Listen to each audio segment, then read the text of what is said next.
Ashama harka fuune jaalatamtootaa fi kabajamtoota qaqqaalii fi gaggaarii ilmaan Oromoo ka idilee duniyaa kanarratti argamtan hundumti keessanuu isin jaalala.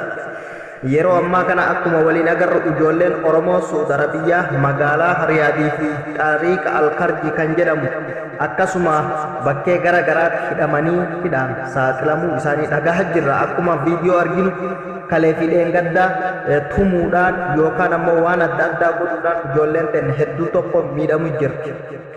Akkasuma mootummaan Itoophiyaa kun ijoollee tana galchuu dadhabe moo baajatiin itti baasutu humnaa ol ta'e moo sababbiin isaa maali ka jedhu asumaan itti dhiyaadha. Akkasuma gartaniitiin lammiin Itoophiyaa harka namaarra eeggattu harka ofiirraa xaarattee ifaajattee fiddi. Garuu mootummaan kun wanni ijoollee tana fixuun sababa biraati malee sababa isiin Oromoo taateef qofa miidhaa jira jechuu asumaan sin dhageessisa. Akkasuma gartaniitiin jaalatamtootaa fi kabajamtoota qaqqaalii fi gaggaarii ijoollee Oromoo hanga walitti deemuutti tortii gaarii.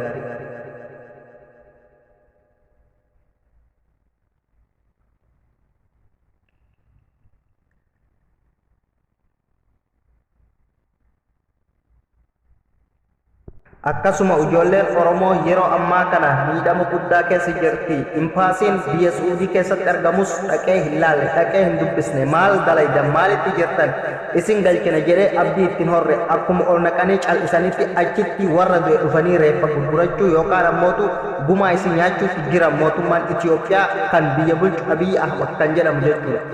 Akkasuma ilmaan Oromoo hundumti keessanuu bakka jirtani sagalee walii tahaa akka sagalee walii ta'an nuti wal malee hin qabnu. Gatii kana ta'e yoo nuti sagalee walii taane namni iyya nutti baha.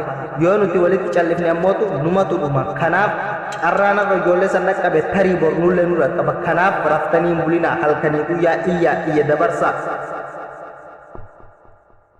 Kanaaf iyya dabarsaa an kanuma dhaamsi kiyya kan isin dhaamu gara kaaniin ammootu warri yuutuub kiyya jalatti argamtanis hundumti keessanuu jajjabaadhaa laayik sheer naa godhaa akkasuma karaa FB kiyya kanallee naa guddisa garma biraatiin ammootu walitti deebinee wajjin mari'annaa wajjin haasoyna taha asumaan jaalalaa fi kabajaan tortii gaarii isiniin jedha.